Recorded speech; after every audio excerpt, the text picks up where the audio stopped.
மச்சம் ஒன்ன பார்த்து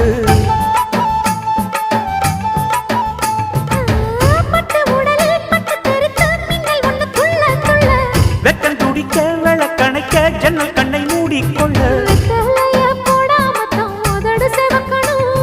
10 நாள் கழிச்சு தாண்டி கதவை திறக்கணும்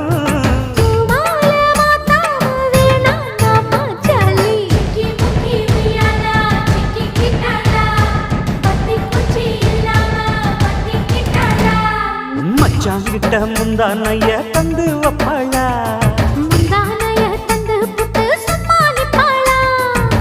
பல நாள் பசி இருக்கு விருந்து வப்பாளா